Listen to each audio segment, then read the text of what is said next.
चलिए, तो example number 4.6 हमें क्या कह रहा है उसे सुनते हैं। कह रहा है ये सेमी सर्कुलर लूप दे रखे हैं दो, ए और बी। हमें ये दो सेमी सर्कुलर लूप दे रखे हैं और कहा है कि इनमें जो करंट चल रहा है ना, ये जो करंट है इनमें जो करंट चल रहा है वो चल रहा है 12 एम्पियर। ठीक, ऐसे करके 12 एम्पियर का, इसमें भी 12 एम्पियर का, इसमें भी 12 एम्पियर का, है ना। और इनकी जो रेडियस दे रखी है ना, रेडियस वो है 2 सेंटीमीटर। अच्छा, इसको मीटर में, पहले काम तो हमें यही करना होता है कि मीटर में चेंज करें। तो ये होगा 2.0 सेंटीमीटर को मीटर में बदलने के 10⁻⁻² मीटर करते हैं। अब मैग्नेटिक फील्ड निकालना होता है, इसको सुन लेना, बहुत ही अच्छा एग्जाम्पल है, इंपोर्टेंट एग्जाम्पल है। PQRS और इसका नाम रख देते हैं T, है ना। अगर तुम अब एक एक सेक्शन का निकालेंगे, इसमें एक एक बात को बड़ी ही बारीकी से समझने की कोशिश करना। सबसे पहले निकालेंगे इस PQ का, सबसे पहले निकालेंगे इस PQ सेक्शन का मैग्नेटिक फील्ड। किस पॉइंट पे? O पे पूछ रहा है, सेंटर पे पूछ रहा है। मैग्नेटिक फील्ड कहाँ पूछ रहा है? चुंबकीय क्षेत्र कहाँ पूछ रहा है? मैग्नेटिक फील्ड पूछ रहा है एट पॉइंट O या सेंटर O, ठीक है ना, है ना, केंद्र O पर पूछ रहा है हमें चुंबकीय क्षेत्र। तो हम पहले निकालेंगे PQ की वजह से। तो हमें बायो-सावर्ट का लॉ लगाना होगा, μ0/4π IDL sin थीटा अपॉन नीचे कौन आ जाएगा? r²। ये होता है बायो-सावर्ट करने। अब इसमें मेन होता है ये एंगल थीटा, और थीटा किस किस के बीच में आता है? करंट एलिमेंट, धारा अवयव, करंट एलिमेंट, धारा अवयव और दूरी। अब देखो, आप यहां से PQ की वजह से r दूरी इधर ही ले लो, तो करंट एलिमेंट भी क्या है? करंट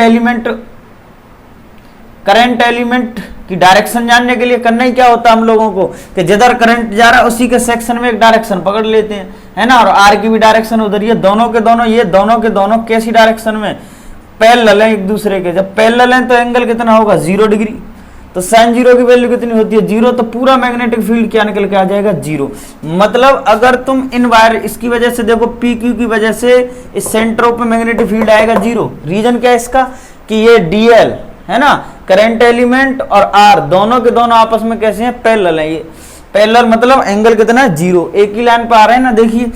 अब यहाँ पे देख लो, करंट एलिमेंट की डायरेक्शन इधर चली गई और इस वाले R की डायरेक्शन इधर आ गई। अब यहीं पे ये जो थीटा है, थीटा कितना आ गया? पाई आ गया। पाई मतलब 180। और यहाँ से फिर से तुम बायो-सावर्ट का रूल लोगे और थीटा की जगह पर 180 रखोगे तो फिर से मैग्नेटिक फील्ड क्या आ जाएगा? क्योंकि साइन पाई की वैल्यू 0 होती है, फिर से मैग्नेटिक फील्ड क्या आ जाएगा? इसका 0 आ जाएगा। कुल मिला के तो ये है कि इन सेक्शनों की वजह से, क्योंकि बायो-सावर्ट के लॉ में तुम आसानी से दे सकते हो, ये DL और ये R, और ये एंगल क्या होता है? थीटा होता है। यहाँ पे एंगल थीटा आता है। ये DL और R के एंगल, DL और R के जो बीच में एंगल आता है वो होता है थीटा। ये देखिए, DL और R के बीच का एंगल होता है थीटा, है ना। कुछ तो एंगल हो, ये तो एक ही लाइन पे आ रहे हैं, DL भी और R भी, इधर भी DL और R ही, तो एंगल या तो 0 बनेगा या 180। और दोनों ही केसों में साइन की वैल्यू क्या होती है? 0। तो मैग्नेटिक फील्ड हमें 0 मिलेगा। अब इस सेमी सर्कल की वजह से देखते हैं। अब करंट इसमें इस तरीके से जा रहा हो तो इसका लेंथ, एलिमेंट की डायरेक्शन इधर होगी और रेडियस इधर है, तो दोनों में एंगल कितना आ गया? 90 आ गया। ठीक है, दोनों में एंगल कितना आ गया? 90 आ गया। इस चीज को आप अच्छे से लिख लो या स्क्रीनशॉट ले लो, मैं साइड हो जाता हूँ, इसको बताता हूँ। ठीक, हाँ चलिए। अब सेमी सर्कल की वजह से देख लीजिए, ये अर्धवृत्त जो सेमी सर्कल की वजह से, सेमी सर्कल अर्धवृत्त की वजह से क्या होगा? चुंबकीय क्षेत्र केंद्रों पे, तो उसको सुनना है हमें, उसको समझना है ना। तो उसके लिए एंगल कितना है? 90। रीजन के करंट एलिमेंट की डायरेक्शन इधर है और रेडियस इधर है, तो दोनों कितने का एंगल दे रहे हैं? 90 का दे रहे हैं ना। करंट एलिमेंट की डायरेक्शन जनरली उधर ही ले लिया होगा, जिधर करंट चल रहा है उधर ही आपने एक छोटा सेक्शन लिया, उधर ही कर दी डायरेक्शन। ठीक है, हाँ, ये बहुत आसान रहती है बात समझने के लिए। DV = μ0/4π IDL sin 90/r²। ये आ गया, sin 90 की वैल्यू होती है 1। अब मैग्नेटिक फील्ड निकालने के लिए हमें करना क्या? DV = μ0/4π, और यहाँ पे आ गया IR² और DL को ले लिया पीछे, है ना, दोनों तरफ ले दिया इंटीग्रेशन। अब DV का इंटीग्रेशन क्या होता है? पीछे का निकाल लो, DV का DB होता है μ0/4π IR²। अब इसका लेंथ एलिमेंट क्या होगा? पूरे लेंथ, मतलब लेंथ क्या होगी सेमी सर्कल की? पूरे सर्कल की लेंथ कितनी होती है? 2πr। तो सेमी सर्कल की लेंथ क्या होगी? πr। R से R कट हो गया, पाई से पाई कट हो गया, तो B = कितना आ गया? μ0 I/4r। ये आ गया मैग्नेटिक फील्ड। ठीक, अब आसान है करना। म्यू नॉट की वैल्यू कितनी होती है 4 पाई इंटू 10 की power minus 7 Tesla. Mu naught की वैल्यू ये यहाँ लिख देता हूँ मैं, म्यू नॉट आई अपॉन कितना आ गया मैग्नेटिक फील्ड 4r। तो सेंटर पे नेट मैग्नेटिक फील्ड ये आएगा इस वायर की वजह से, ठीक है ना, ये चीज आ रही है हाँ। तो अब हमें इतना पता चल गया कि इन दोनों वायरों की वजह से तो कुछ है नहीं, इन ये जो सेक्शन है पी क्यू और एस टी, बस इसकी वजह से सेमी सर्कल की वजह से सेंटर पर मैग्नेटिक फील्ड कितना म्यू नॉट अपॉन 4r। अब म्यू नॉट की वैल्यू कितनी होती है 4 पाई इंटू 10 की पावर माइनस 7। करंट कितना गिवन है हमें 12 एम्पियर है ना, और 4 इंटू जो रेडियस है वो कितनी गिवन है हमें 2 इंटू 10 की पावर माइनस 2। इसे कट करते हैं 6 टाइम, 4 से 4 कट हुआ। अब यहाँ पे ये कितना रह गया, ये रह गया सर 6 पाई, और यहाँ आप लोग क्या लिख सकते हो इसे 10 की पावर माइनस 5, ठीक है। अब पाई की वैल्यू कितनी ले लोगे, पाई की वैल्यू ले लीजिए आप 6 इंटू 3.14 पाई की वैल्यू इंटू 10 की पावर माइनस 5 टेस्ला। इनका मल्टीप्लाई कर दीजिए है ना, 24, 8 और 18 इंटू 10 की पावर कितना आ गया माइनस 5 टेस्ला। अब एक डेसिमल एक डिजिट को पीछे करोगे, डेसिमल को यहाँ लाओगे, यहाँ से एक पावर नीचे डाउन गिरेगी, 1.884 इंटू 10 की पावर माइनस 4 टेस्ला एग्जैक्ट ये आएगा, या ये क्लोज टू 9 है तो इस चीज को ऐसे लिख दीजिए 1.9 इंटू 10 की पावर माइनस 4 टेस्ला। अब आपको डायरेक्शन भी पूछा है, डायरेक्शन किधर जा रही है, तो आपको इसके लिए राइट हैंड थंब रूल का इस्तेमाल करना है मैग्नेटिक फील्ड निकालने के लिए। जिधर करंट जाता है उधर थंब को कर दीजिएगा, जिधर करंट जा रहा है उधर किसको कर लो, थंब को, है ना, और जिस पॉइंट पे निकालना है उधर की तरफ कर दीजिए उंगलियों को। जैसे कि इधर देखो, ये इधर करंट जा रहा है, उधर की तरफ मैंने थंब कर दिया और ऐसे करके उंगलियों को कर दिया, तो ये हथेली कहाँ जा रही है, अंदर जा रही है, यहाँ बन नहीं पा रहा अपना अच्छे से, तो मैं इस जगह पे एक ले लेता हूँ, बता देता हूँ आप लोगों को, है हाइट का इशू है हमारा। यहाँ सुन लीजिए आप लोग, यहाँ सुन लीजिए इस तरीके से, ये इसी हिसाब से है ना, तो कैसे रूल को लगाना है, इस रूल को अच्छे से सुन लीजिए, यही है ना। एक बार चेक कर लेते हैं क्या पूरा आ रहा है मैटर, हाँ आ रहा है अभी तो देखिए कैसे, जिधर करंट ऐसे ही तो जा रहा है और आप लोगों को इस ओ पॉइंट पे मैग्नेटिक फील्ड फाइंड करना है, और करंट जा रहा है ऐसे, है ना, तो आप इस तरीके से जिधर करंट जा रहा है उधर अंगूठा, जिस पॉइंट पर निकालनी है उधर उंगली, तो हथेली को देखो, हथेली कहाँ जा रही है, अंदर की तरफ, तो मैग्नेटिक फील्ड सेंटर से अंदर की ओर जा रहा है, और जिसको हम किससे लिखते हैं, क्रॉस से, ठीक है ना, परपेंडिकुलर इनवर्ट द प्लेन, है ना, प्लेन के लंबवत अंदर की ओर जा रहा होगा मैग्नेटिक फील्ड। अब इसकी वजह से जो सीन आया वही कहानी इसमें लग जाएगी। इसने एक और गेम दे दिया है कि इसकी भी वजह से जी हमें बताइए, तो सेंटर ओ पे मैग्नेटिक फील्ड पूछ रहा है, तो इसका नाम A B C and D. अब ए बी की वजह से यहाँ पे 0, इसकी वजह से 0, इसकी वजह से कितना आएगा mu naught I upon 4i। हाँ, मैग्नेटिक फील्ड की डायरेक्शन अलग होगी, करंट इधर जा रहा है तो यहाँ पे मैग्नेटिक फील्ड कहाँ होगा, बाहर की ओर डॉट लगेगा, मैग्नेटिक फील्ड तुम्हारी तरफ जा रहा होगा फील्ड लाइंस, ठीक है ना, डॉट लगेगा। तो ये है अपना एग्जाम्पल नंबर 6। आगे का पढ़ते हैं, चलिए जानते हैं एग्जाम्पल नंबर 7 को। एग्जाम्पल नंबर 7 ये कह रहा है कि एक सर्कल है, एक कॉइल है ना, वो सर्कुलर कॉइल है, वृत्ताकार कुंडली, ठीक, इसको क्या बोले, ऐसे समझ लीजिए, कॉइल है और ये है सर्कुलर कॉइल, है ना, सर्कुलर कॉइल, है ना, वृत्ताकार कुंडली। अब इसके बारे में जो जो डिटेल दी हुई है इसे लिख लेते हैं, क्या क्या गिवन किया है हमें इसके बारे में, कि इसमें नंबर ऑफ टर्न तो 100 है, एन इक्वल टू कितना है 100, और इसकी जो त्रिज्या है रेडियस वो है 10 सेंटीमीटर। इसको मीटर में बदलने का काम करो, पहले तो सेंटीमीटर को मीटर में बदलो, इसके तो दुश्मन हो जाओ तुम लोग, है ना। इसकी पावर 1 है तो कितना आ जाएगा 10 की पावर -1। अच्छा, इसमें करंट कितना चल रहा है, इसमें करंट चल रहा है जी 1 एम्पियर का, तो इसके सेंटर पर अपने को मैग्नेटिक फील्ड बताना है। तो अब आप ऐसे मान लो कि करंट अगर इस टाइप से चल रहा है, करंट हम ऐसे फ्लो मान लेते हैं, तो बायो सावर्ट लॉ हम लोगों ने पढ़ा है, dv इक्वल टू कितना म्यू नॉट, है ना, करंट जब ऐसे जा रहा है तो करंट एलिमेंट इधर होगा dl, r इधर जा रही है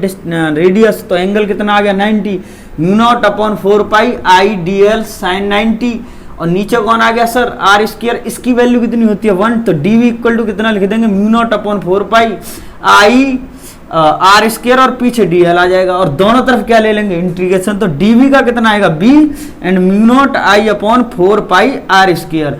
अब इस dl इसकी लेंथ कितनी होगी सर्कल की 2 पाई r, है ना, तो पाई से पाई कट हुआ, एक r से r कट हुआ, और इससे ये कट हो गया, तो मैग्नेटिक फील्ड का फॉर्मूला आ जाता है mu naught I upon 2r, ये आ जाता है। तो ये फॉर्मूला हम इस जगह पे लगा लेते हैं। हाँ, ये लूप के लिए है, लेकिन ये सर्कुलर लूप अगर कोई नंबर ऑफ टर्न ऐड हो जाए तो इसी फॉर्मूले में आप n लगा दो, n mu not I upon 2r लगा दो, ठीक है ना, n लगा के काम कर दीजिए। तो आप ऐसे लिख लो b बराबर mu naught n mu not I upon 2r, ठीक है ना। तो अब मैग्नेटिक फील्ड कितना आ जाएगा, n की वैल्यू कितनी है 100, है ना, और म्यू नॉट कितना होता है 4 पाई इंटू 10⁻⁷, और करंट कितना है जी अपना 1 एम्पियर, और 2 इंटू रेडियस कितनी आई है 10⁻⁻1 मीटर, है ना। अब इसको सॉल्व कर लेते हैं। तो ये कितना आ गया पावर, हाँ ये 2 टाइम्स इसकी पावर 2, ये 2 कम नीचे 2 गिर दो, इसमें से 2 नीचे पकड़ के गिर दो, तो कितना रह गया 2 इंटू 10⁻⁵, है ना, और 10 की पावर के हाँ पाई भी रह गया, साथ में पाई भी रह गया, 2 पाई 10⁻⁵ इंटू 10⁻, एक पावर और गिर दो, तो मैग्नेटिक फील्ड आ गया 2 पाई इंटू 10⁻⁴ टेस्ला, है ना, 4 टेस्ला। इतने टेस्ला मैग्नेटिक फील्ड इसके केंद्र पर आ गया। चलिए सुनिए, ये एग्जाम्पल नंबर 8 बड़ा ही इंटरेस्टिंग है, बड़ा ही मजेदार एग्जाम्पल है। इसमें कहा है कि एक सिलेंडर वायर है, वायर तो सिलेंड्रिकल ही होता है, सिलेंड्रिकल टाइप में होता है। कह रहा है इसके बाहर चुंबकीय क्षेत्र मैग्नेटिक फील्ड बताओ, इसकी सरफेस पे और इसके अंदर क्या क्या होगा, और उनका एक डायग्राम भी स्केच करा रहा है। तो अब हम चलना शुरू करते हैं। इस वायर से कितना करंट जा रहा है, ये सब करंट जा रहा है, इधर से कितना करंट जा रहा है सर जी, आई करंट जा रहा है। अब हम इस वायर की वजह से पी पॉइंट पर अगर मैग्नेटिक फील्ड निकालेंगे तो हमें क्या लेना होगा, एम्पियर सर्किटल लॉ, एम्पियर का परपथीय नियम। तो हमें यहां पर एक सरफेस माननी होगी, क्लोज सरफेस, ठीक, हमें क्या माननी होगी, क्लोज सरफेस माननी होगी। अच्छा ध्यान देना, ये वाली सरफेस नंबर 1 के लेते हैं इसे, लूप नंबर 1 के लिए कैसे चलेगा हमारा जो एम्पियर सर्किटल लॉ है, परपथीय नियम, B vector dot DL vector mu naught into I, और आई क्या, जो करंट इससे जा रहा है वायर से, है ना, इनक्लोज्ड करंट, जो भी करंट इस वायर से जा रहा है। अब इसको रखने के लिए क्या लिख लेते हैं, बी डीएल कॉस थीटा, है ना, अच्छा equal to mu not I. तो फाइनली बी कॉस थीटा को हम ले लेंगे बाहर, इंटीग्रेट में ले लेंगे डीएल को म्यू नॉट आई, ठीक। तो यहां पे आ जाएगा बी एल डीएल का टोटल लेंथ हम क्या मान लेते हैं, एल मान लेते हैं, L cos theta equal to mu not I. अब ये जो एंगल है ये मैग्नेटिक फील्ड और एल के बीच में आता है। तो आप देखिए यहां पे करंट कहां जा रहा है, ऊपर की ओर, इस जगह पे मैग्नेटिक फील्ड क्या, क्रॉस अंदर की ओर, ठीक है। ये इस तरीके से लूप समझ रहे हो। और अगर इस लूप पे अगर आप कोई लेंथ लोगे, लेंथ एलिमेंट लोगे डीएल, वो इस तरीके से, तो यहां पर अगर लोगे लेंथ एलिमेंट तो उसकी डायरेक्शन भी कहां होगी, अंदर ही होगी, और मैग्नेटिक फील्ड भी कहां जा रहा है, अंदर जा रहा है। तो दोनों में एंगल कितना रहेगा, 0। तो यहां पे 0 रख दो, तो बी एल कॉस 0 की वैल्यू होती है 1 इक्वल टू कितना आ गया, म्यू नॉट आई। अब इसका एरिया, लेंथ मतलब पूरे सर्कल की लेंथ क्या मानी जाती है, बी इंटू लेंथ होती है 2 pi are equal to mu not I, है ना। तो मैग्नेटिक फील्ड आ जाएगा mu not I upon 2 pi R. ये आ जाएगा अपना मैग्नेटिक फील्ड पॉइंट पी पे, और किसकी वजह से, सरफेस 1 की वजह से, मतलब वायर के बाहर, outside of wire. Magnetic field ये कहाँ आया, आउटसाइड ऑफ वायर, है ना, आउटसाइड ऑफ वायर। ये मतलब चालक तार के बाहर, है ना। और ये हमें एक चीज बता रहा है कि यहाँ पे जो चुंबकीय क्षेत्र वो दूरी के, है ना, ये डिस्टेंस के इनवर्सली प्रोपोर्शनल है। ये चीज हमें बता रही है कि ये दूरी के कैसा है, इनवर्सली प्रोपोर्शनल है। आगे सुनिएगा, अब हम इसकी सरफेस पर आ जाते हैं, दूसरा केस निकालते हैं, magnetic field at surface of wire, at surface of wire. समझ रहे हो नहीं समझ रहे हो, है ना। चालक तार की सतह पर चुंबकीय क्षेत्र, ठीक। ये वाला हमें चुंबकीय क्षेत्र पूछ रहा है, किस पे पूछ रहा है ये, इसकी रेडियस हम लोगों ने आल ली थी। इस सतह पे आ जाते हैं, इस सतह पे चुंबकीय क्षेत्र पूछ रहा है। तो उसके लिए हमें क्या करना है कि अब देखिए, पहले तो हमारा ये सर्कल यहां तक था, रेडियस आर थी। अब ये हम सतह पे आ गए, तो ये रेडियस किसके इक्वल होगी, हमारी ए के। तो हमें आर इक्वल टू ए रख देना है इस जगह पे। तो मैग्नेटिक फील्ड कितना आ जाएगा, म्यू नॉट आई अपॉन 2 पाई ए। समझ रहे हैं इस बात को। अब हम चलते हैं वायर के अंदर। यहां तक तो आसान है, यही चीज तुम्हें अच्छे से समझनी है। इसको लिख लो, ये तीसरा जो हमें केस पूछा जा रहा है यही बहुत अच्छा है इसमें।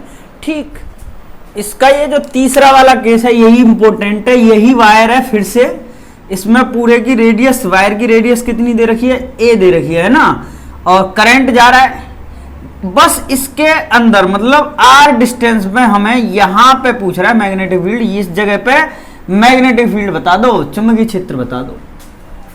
ठीक है, अब मैग्नेटिक फील्ड करंट जो जा रहा है, फिर से वही कहानी आएगी कि तुम्हें क्या लेना होगा, B L cos theta again mu not I, और ये तो जीरो ही रहेगा, तो बी एल इंटू कितना आ गया, equal to mu not I. यहाँ पे जो करंट है वो इनक्लोज लिया जाएगा। यहाँ पे थोड़ा सा करंट का मैटर तुम्हें समझ के चलना है ना। इसकी लेंथ तो अगेन ही कितनी आएगी, 2 पाई आर आएगी। ठीक है, और यहाँ पे म्यू नॉट करंट कैसा, इनक्लोज्ड, क्या करंट जा रहा है। अब तुम ऐसे समझो कि इस वायर की रेडियस कितनी है, ए, तो पूरे का एरिया कितना है, पाई ए स्क्वायर में कितना करंट आ रहा है, आई करंट आ रहा है। आप ऐसे समझ लो, ये नहीं, ये लिख लो कि इसके पाई ए स्क्वायर, इतने एरिया में, इतने क्षेत्रफल में कितना करंट जा रहा है, आई। तो इसके 1 यूनिट एरिया में कितना जाएगा, एकांक में, एक की बात कर रहा हूं मैं, 1 यूनिट मतलब एक में, तो इसका इसमें क्या लगा दीजिए, आप डिवाइड लगा दीजिए, तो कितना आ जाएगा, पाई ए स्क्वायर। ठीक है ना। अब हमें निकालना कितने में, इस पाई आर स्क्वायर में होके, भाई करंट तो ऐसे तो पूरे में फैला हुआ है ना, अब इस वाले क्लोज सरफेस से देखो, इधर होके भी जा रही, कुछ लाइन इधर हो, इस वाले से कितना करंट जा रहा है उसको निकालने। तो इस पाई आर स्क्वायर से होके कितना करंट जा रहा होगा, तो दोनों ओर किधर से मल्टीप्लाई कर दीजिए, पाई आर स्क्वायर से। किससे मल्टीप्लाई कर दीजिए, पाई आर स्क्वायर से, दोनों ओर मल्टीप्लाई, पाई से पाई कट गया, तो पाई आर स्क्वायर एरिया में होकर करंट जा रहा है I r square upon A square. हम इस फॉर्मूले की, मतलब बस यही कंसेप्ट है इसके अंदर, और कुछ नहीं है, कि जो अंदर की तरफ तुम लूप ले रहे हो ना, उस लूप से होकर कितना करंट पास आउट हो रहा है उसको फाइंड कर दो, है ना। अब B multiplied 2 pi are equal to mu not enclosed, कितना जा रहा है, कितना करंट जा रहा है, I r square and a square. तो इस आर से ये आर कट गया, और 2 पाई का लग गया इसमें डिवाइड, तो कितना आ गया, B इक्वल टू आ गया म्यू नॉट आई और 2 पाई ए स्क्वायर, और पीछे कौन आ गया, आर।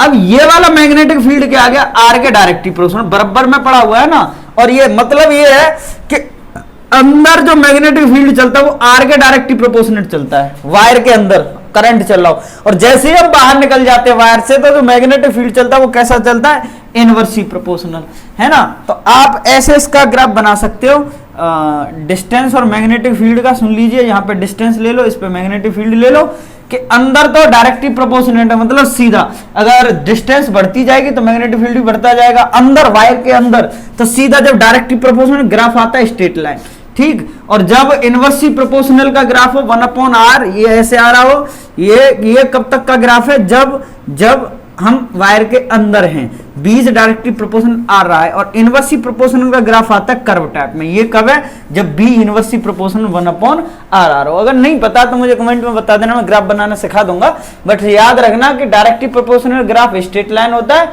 और इनवर्सली का एक कर्व टाइप में होता है। तो इनके मैग्नेटिक फील्ड के बाहर,